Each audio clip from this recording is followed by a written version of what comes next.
اور وہ کہتے ہیں جی بخاری مسلم میں حدیث موجود ہے کہ نبی علیہ السلام کے جب آخری دن چل رہے تھے تو نبی علیہ السلام کے منہ میں انہوں نے دوائی ٹپکائی اور حضور علیہ السلام یہ کہہ رہے تھے کہ میرے منہ میں دوائی مت ڈالو. اما عائشہ خود راوی ہیں, وہ کہتی ہیں کہ ابن عباس رضی اللہ تعالی عنہما, حضور کے کزن عباس ابن عبد المطلب کے بیٹے, وہ بیان کرتے ہیں, یہ بخاری میں بھی ہے اور مسلم میں بھی, کہ جب رسول اللہ صلی اللہ علیہ وسلم پر مرض الموت کے آثار ظاہر ہونے لگے تو اس وقت گھر میں کچھ افراد موجود تھے, ان میں سیدنا عمر ابن خطاب بھی تھے. نبی صلی اللہ علیہ وسلم نے فرمایا لاؤ میں تمہیں ایک تحریر لکھ دوں جس کے بعد تم کبھی گمراہ نہیں ہوگے. سیدنا عمر نے کہا آپ صلی اللہ علیہ وسلم پر تکلیف کا غلبہ ہے اور تمہارے پاس قرآن موجود ہے, تمہارے لیے قرآن اللہ کی کتاب ہی کافی ہے. سیدنا عمر کی اس بات پر گھر میں موجود افراد میں اختلاف پڑ گیا اور وہ جھگڑ پڑے. کوئی کہہ رہا تھا لاؤ رسول اللہ تمہیں لکھ دیں صلی اللہ علیہ وسلم, اور کوئی وہی کہہ رہا تھا جو سیدنا عمر کہہ رہے تھے. چنانچہ جب شور و غوغا اور اختلاف زیادہ ہو گیا تو رسول اللہ صلی اللہ علیہ وسلم نے فرمایا میرے پاس سے اٹھ جاؤ.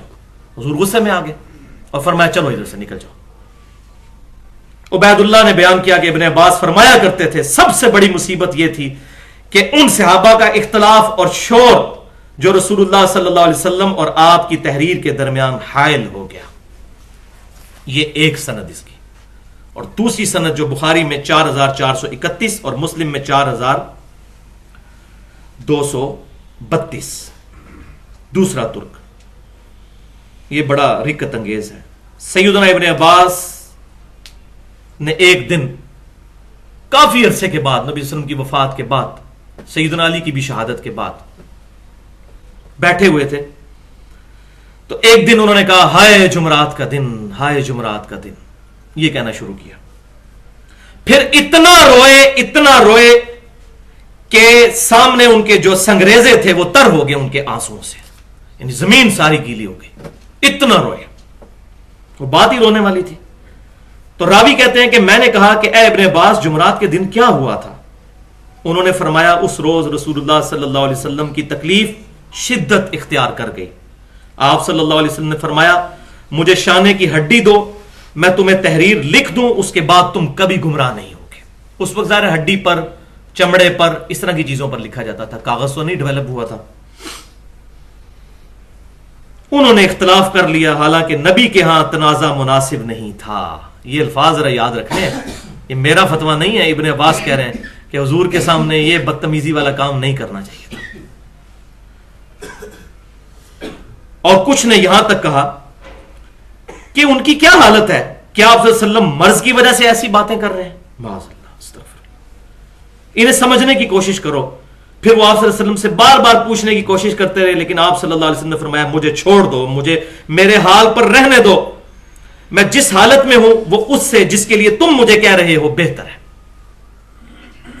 پھر آپ صلی اللہ علیہ وسلم نے 3 باتوں کی وصیت فرمائی, لیکن یہ باتیں لکھوانی نہیں تھی, وہ آپ کو پتہ بھی چل جائے گا بعد میں. کوئی یہ نہ سمجھے کہ یہ باتیں لکھوانی تھی, ورنہ تو زبانی پہلے بتا دیتے. آپ فرمایا مجھے چھوڑ دو میرے حال پر, مجھے اسی حال پر رہنے دو. تو آپ صلی اللہ علیہ وسلم نے 3 باتوں کی وصیت فرمائی. پہلی بات مشرکین کو جزیرہ عرب سے نکال دو. دوسری بات میرے بعد وفود جو نیو مسلمز آئیں گے ان کو بھی اسی طریقے سے عطیات دیتے رہنا جس طرح میں اپنی زندگی میں دیا کرتا تھا. اور راوی کہتے ہیں تیسری بات میں بھول گیا, وہ باقی کتابوں میں ملتا ہے اشارتاً, صحیح مسلم میں انٹرنیشنل نمبرنگ کے مطابق 1188 نمبر حدیث ہے کہ نبی صلی اللہ علیہ وسلم نے اپنی وفات سے 5 دن پہلے یہ فرمایا تھا خبردار تم میں سے جو اگلے لوگ تھے جب ان میں سے کوئی نیک آدمی یا ان کا نبی فوت ہو جاتا تو اس کی قبر پر سجدے شروع کر دیتے تھے, میں تمہیں اس بات سے منع کرتا ہوں. اور کافی احادیث ہیں بخاری اور مسلم میں بھی سیدہ عائشہ کی, بلکہ سیدہ عائشہ کے پھر الفاظ ہیں کہ آپ صلی اللہ علیہ وسلم نے اپنی وفات کے دنوں میں بار بار اپنی چادر جو ہے وہ اپنے سر مبارک سے ہٹاتے اور ایک ہی بات کرتے, اللہ کی لعنت ہو یہود و نصارہ پر, کہ جب ان میں سے کوئی نبی فوت ہو جاتا تھا تو اس کی قبر پر سجدے شروع کر دیتے تھے.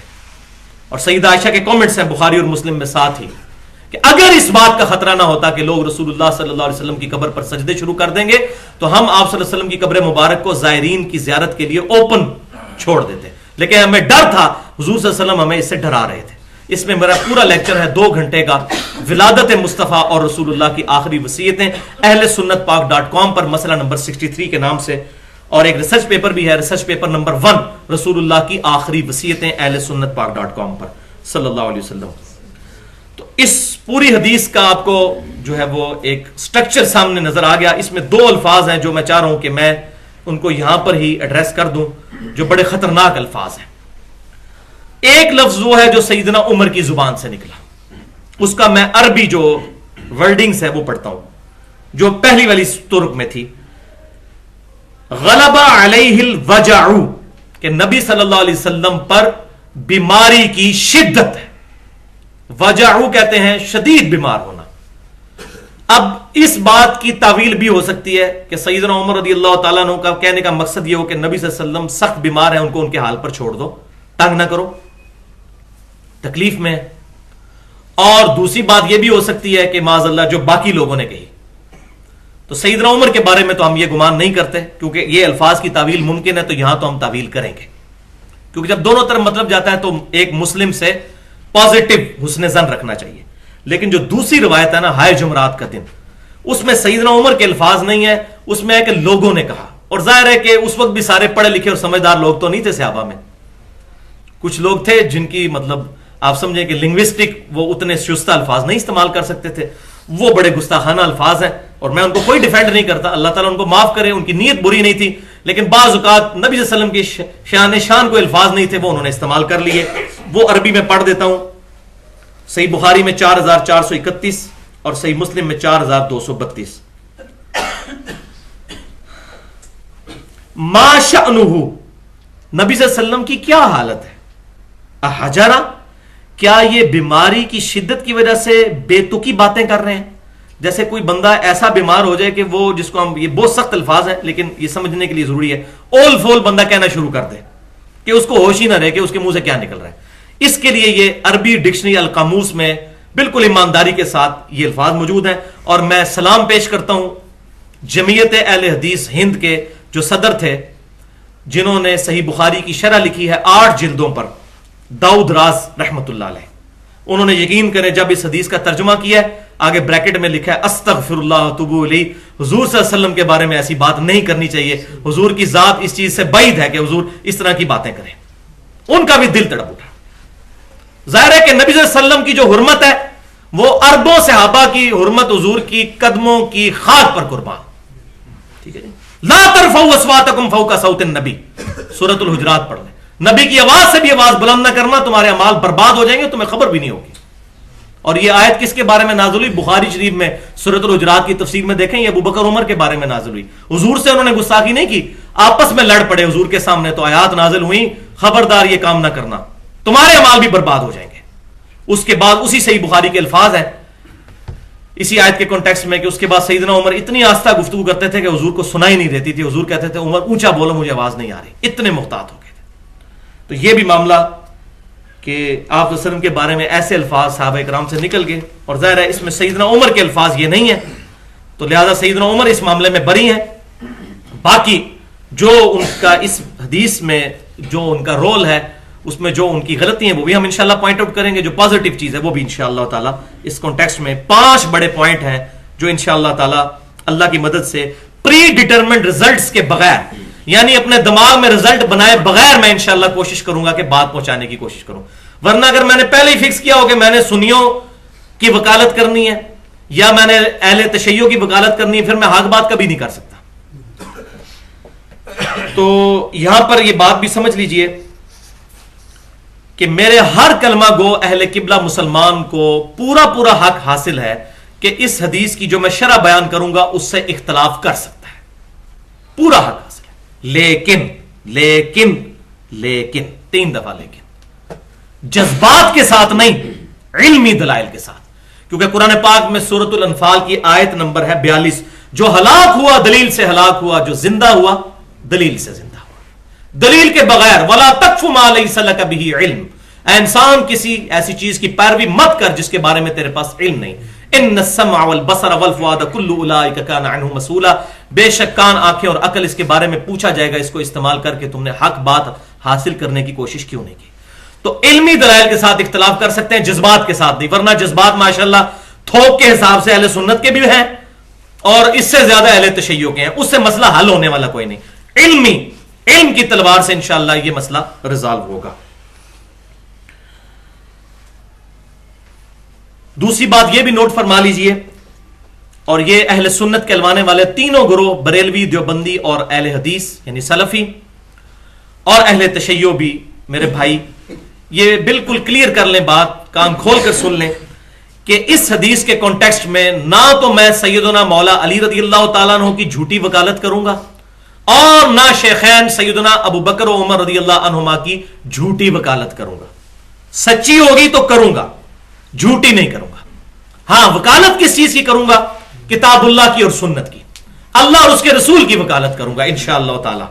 یہ نہیں ہو سکتا کہ ہم سیدنا علی یا سیدنا ابو بکر و عمر کی بات کو پرائرٹی دے دیں اور کہیں جی جو حضرت عمر نے کیا یہ بالکل ٹھیک ہے، جو حضور کروانا چاہ رہے تھے وہ غلط ہے، میں اپنا ایمان برباد کر لوں، کبھی بھی نہیں کروں گا۔ اور باقی جہاں تک معاملہ ہے ضعیف الاسناد احادیث کا، جس کی وجہ سے بیڑا غرق اہل تشیع کا بھی ہوا جھوٹی حدیثوں کی وجہ سے، اور اہل سنت میں بھی آئیں، تو اس پر میری پوری گفتگو ہے اہل سنت پاک.com پر 1 گھنٹہ اور 25 منٹ کی، مسئلہ نمبر 36 کے نام سے ضعیف الاسناد اور من گڑت احادیث کے فتنے کا تحقیقی جائزہ۔ یہ ایک ایکسٹریم، اور دوسری ایکسٹریم منکرین حدیث کے فتنے کا تحقیقی جائزہ اہل سنت پاک.com پر مسئلہ نمبر 35 کے نام سے 1 گھنٹہ اور 35 منٹ کی گفتگو ہے۔ یہ میں ریفرنس ساتھ ساتھ اس لیے بتاتا جا رہا ہوں کہ ورنہ تو یہ 10 گھنٹے کا لیکچر ہو اگر اب یہ سمجھانا شروع کر دیا جائے کہ ضعیف حدیث اور صحیح حدیث میں کیا فرق ہے۔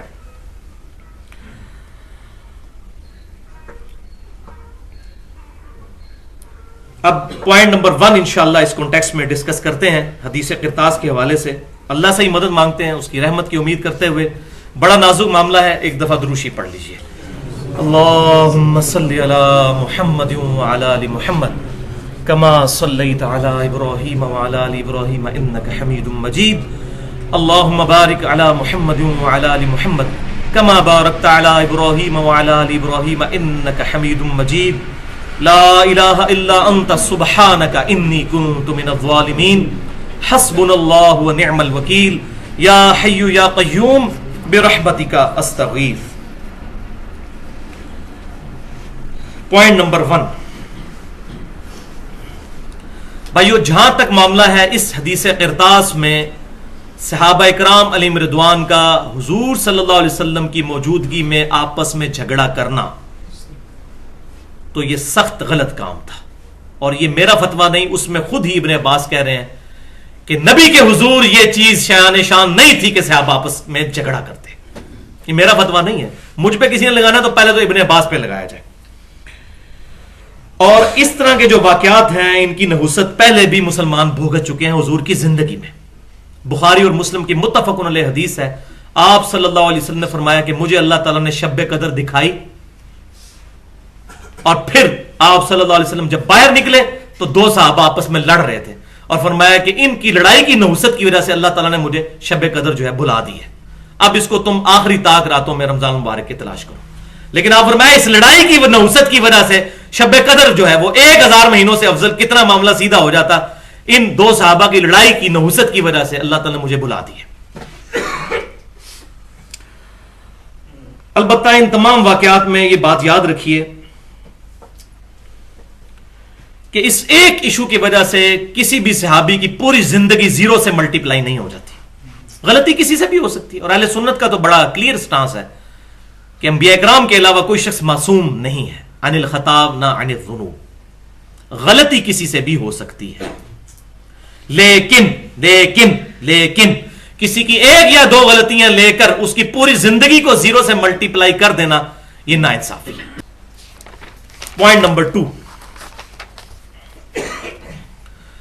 اس حدیث قرطاس کے سلسلے میں معاذ اللہ اگر کسی کا یہ عقیدہ ہے کہ سیدنا عمر فاروق رضی اللہ تعالیٰ عنہ معاذ اللہ اتنے تگڑے اور مضبوط تھے جس طرح ہمارے رافضی بھائیوں کا خیال ہے کہ وہ رسول اللہ پر غالب آ گئے، اور حضور صلی اللہ علیہ وسلم سے زبردستی یہ کام نہیں کروایا انہوں نے, آپ کو روک لیا صلی اللہ علیہ وسلم. تو یہ بات اللہ تک جاتی ہے.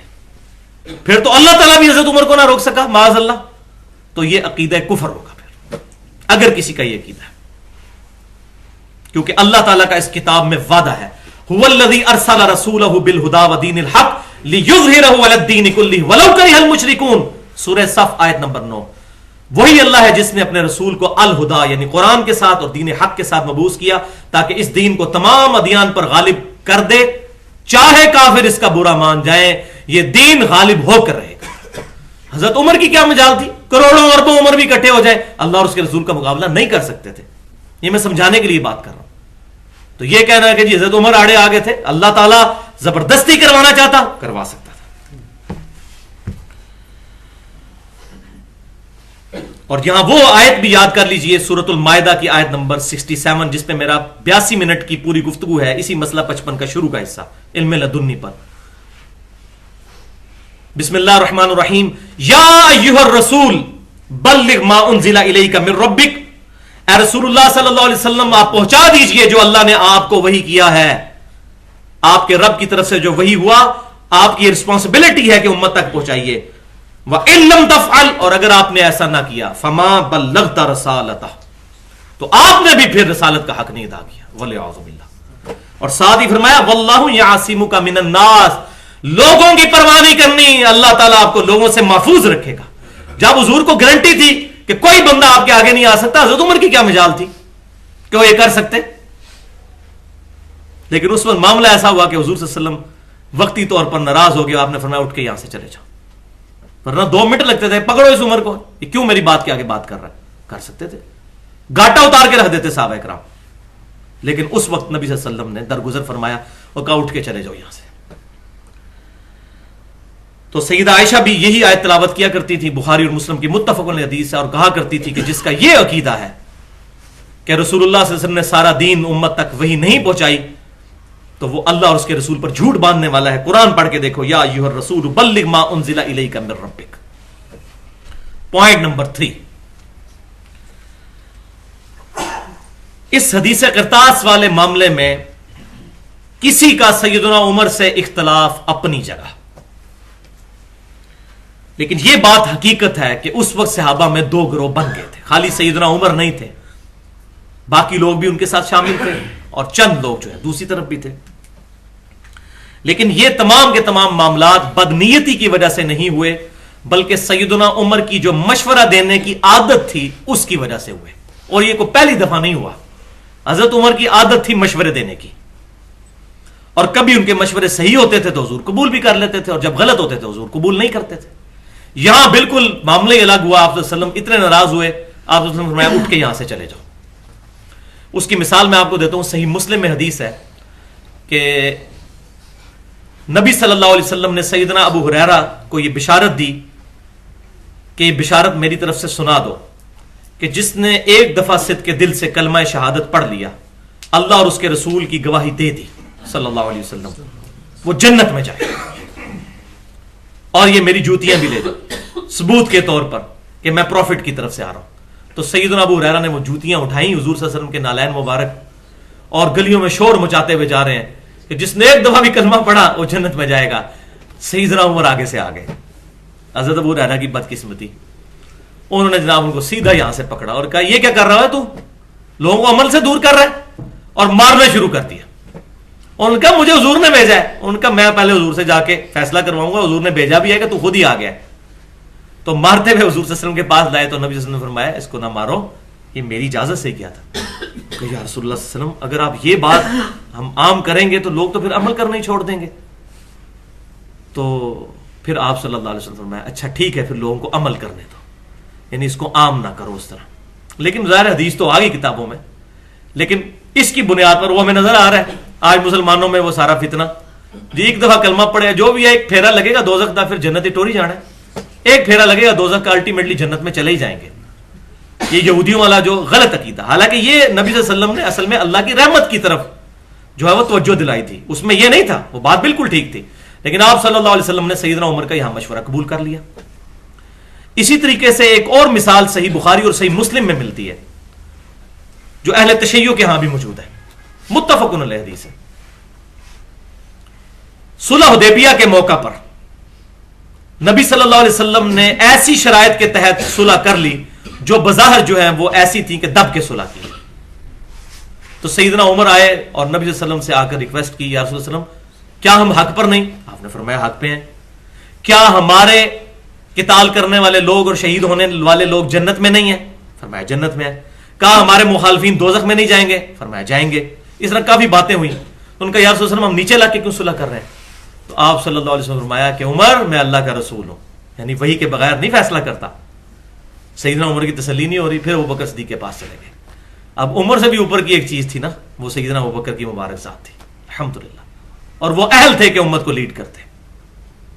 یہی باتیں کی حضرت ابوبکر صدیق سے اور کہا یہ دیکھیں نبی صلی اللہ علیہ وسلم جو یہ صلح دب کے کر رہے ہیں کہ ان کا کوئی مسلمان ہو کر ادھر آ گیا تو واپس کر دیں گے، ہماری طرف سے کوئی گیا تو واپس نہیں کریں گے۔ تو سیدنا ابوبکر صدیق نے پھر ڈانٹا، انہوں نے کہا عمر ہوش کر، وہ اللہ کے رسول ہے۔ پھر حضرت عمر کہتے ہیں میں پوری زندگی شرمندہ رہا کہ میں نے حضور کے ساتھ کتنی جرت والی بات کی۔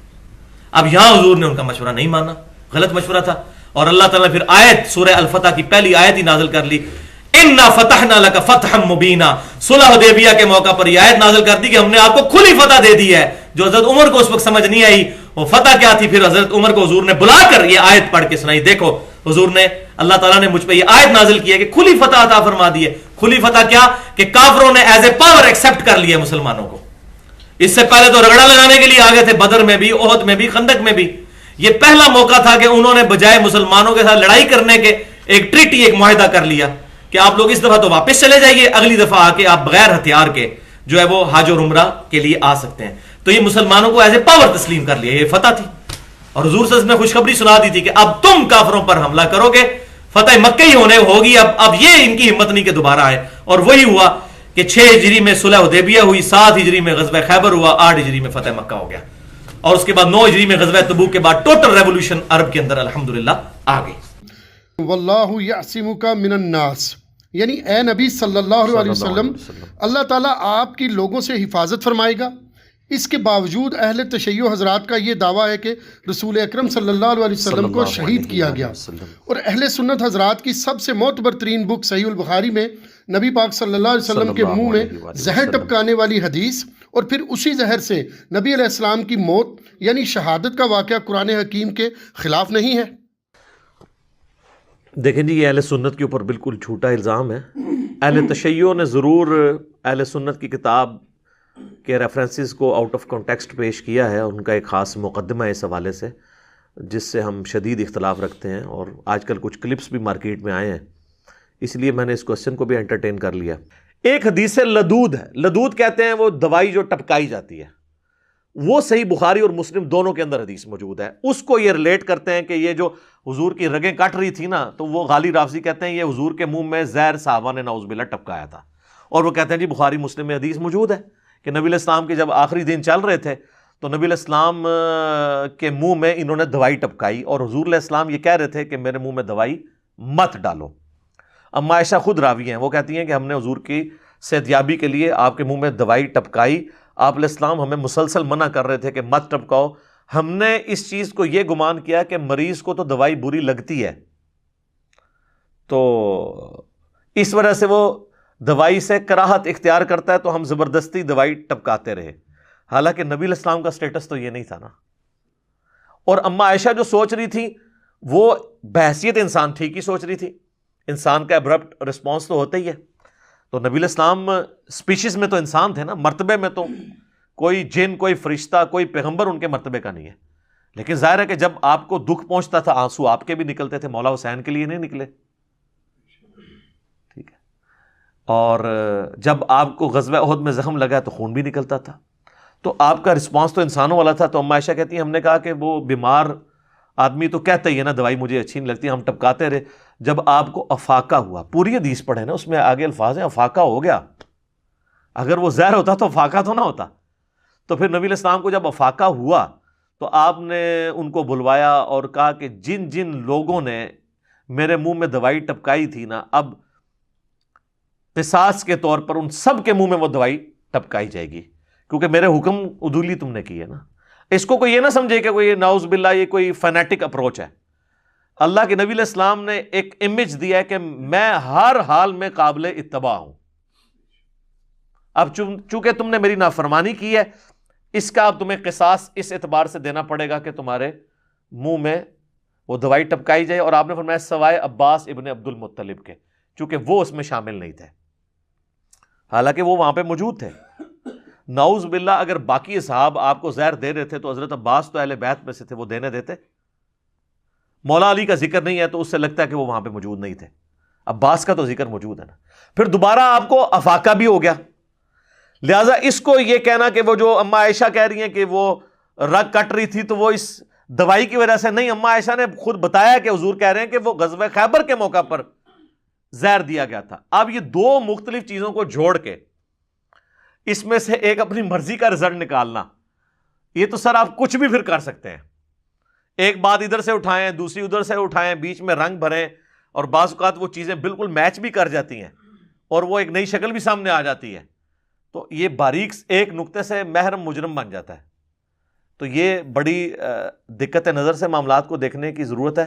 اس طریقے سے الزام لگانا کہ اہل سنت کی کتابوں میں نبی علیہ السلام کو شہید کرنے کا واقعہ موجود ہے. نبی علیہ السلام کا قاتل کوئی انسان نہیں ہے، اس اعتبار سے اللہ تعالیٰ نے ان کو آنری طور پہ شہادت کی موت دی. اور اگر آپ نے قاتل ڈکلیئر بھی کرنا ہے تو وہ یہودیہ عورت ہے جس نے 4 سال پہلے آپ کو خیبر کے موقع پر 7 ہجری کے اندر زہر دیا. آپ کی وفات تو 11 ہجری کے اندر ہوئی ہے. تو یہ رسول اللہ کے قاتل نعوذ باللہ اصحاب نہیں ہیں. اور باقی یہاں پہ میں ایڈ بھی کر دوں، بعض لوگ صحیح بخاری اور مسلم سے وہ حدیث بھی لیتے ہیں کہ حضرت اسامہ ابن زید کی سرکردگی میں حضور نے جو لشکر روانہ کیا تھا اس میں سینئر صحابہ بھی تھے اور انہوں نے اس چیز کو برا سمجھا. ظاہر ہے عرب قبائلی سسٹم تھا ایک، وہ چھوٹے بچے کی عمارت کو اچھا نہیں سمجھتے تھے انسانی حیثیت سے. حضور علیہ السلام نے پھر خطبہ دیا اور فرمایا اس سے پہلے تم نے زید ابن حارثہ کی اوپر بھی اس طریقے سے نہیں کانفیڈنس شو کیا تھا کہ وہ مطلب غلام خاندان سے غلام زادہ ہے، تو حالانکہ وہ اس کا اہل تھا اور یہ بھی اہل ہے. اور پھر اصحاب خاموش ہو گئے. اور بہرحال وہ اسی دوران حضور علیہ السلام کی ڈیتھ ہو گئی تو وہ کہتے ہیں جی اس میں پھر رنگ بھرتے ہیں. وہ کہتے ہیں جی وہ سارے صحاب نعوذ باللہ حضور کی وفات کا انتظار کر رہے تھے، اسی لیے وہ اس لشکر میں ساتھ نہیں جا رہے تھے، لشکر کو ڈیلے کرتے جا رہے تھے. حضور بھیج رہے تھے اور وہ جانا نہیں چاہتے تھے. پھر حضور علیہ السلام فوت ہوئے ہیں تو پھر یہ خلافت کا ثقیفہ بنی ساعدہ والا، اس پہ میری یوٹیوب پہ علیحدہ سے ویڈیو ہے سیدہ فاطمہ کا قاتل کون. تو میں نے اس میں بتایا یار یہ جھوٹے الزام اس طریقے سے نہ لگائیں. جو مسئلہ مس ہینڈل ہوا ہے ہم اس کو مانتے ہیں، لیکن جس طرح آپ نے اس کو پریزنٹ کیا ہے، آپ سے مراد غالی شیعہ نے، وہ اس طریقے سے نہیں تھا. تو وہ کہتے ہیں جی وہ اصحاب کو چاہیے تھا کہ بھئی وہ چلے جاتے، اگر اصحاب چلے گئے ہوتے تو پھر حضرت علی پیچھے سے خلیفہ بن جاتے، کیونکہ حضرت ابوبکر عمر بھی اس لشکر اسامہ میں شامل تھے، وہ ادھر گئے ہوتے تو پیچھے لوگوں نے ان کو چن لینا تھا. بھئی یہ اللہ کی مرضی، کس کو چنوانا ہے کس کو نہیں. نبی علیہ السلام کے اس دین کو اللہ نے لاوارث نہیں چھوڑا ہوا، اللہ تعالیٰ اس کی حفاظت فرمانے والا ہے. اور میں آپ سے سوال کرتا ہوں یار چھوڑیں، آپ لوگ اس کو اس اینگل سے کیوں دیکھتے ہیں کہ انہوں نے نبی علیہ السلام کی حکم عدولی کی ہے؟ آپ اس چیز کو نبی علیہ السلام سے ان کی عقیدت کے طور پہ کیوں نہیں دیکھتے جو ہم دیکھتے ہیں؟ سر آپ کی ماں باپ بالکل قریب المرگ ہوں، آپ تو اپنے آفس سے چھٹی بھی نہ مل رہی ہو تو آپ اپنی جاب بھی چھوڑ دیں گے. کتنے لوگ ہیں جاب چھوڑ کے آ جاتے ہیں کہ یار یہ تو موقع ہے. اور ہم ماں باپ کے ساتھ تو ہماری وہ عقیدت ہی نہیں جو صحابہ کرام کی حضور کے ساتھ تھی. ان کی کبھی یہ خواہش نہیں تھی کہ ان کی غیر موجودگی میں حضور کی ڈیتھ ہوتی. وہ حضور کی محبت میں ڈیلے کر رہے تھے کہ کہیں حضور فوت نہ ہو جائیں نا، ہم ان کے جنازے میں شامل نہ ہوں، ہم آپ کا آخری دیدار نہ کر سکیں. تو ان کے لیے تو ایک تکلیف دہ چیز تھی نا.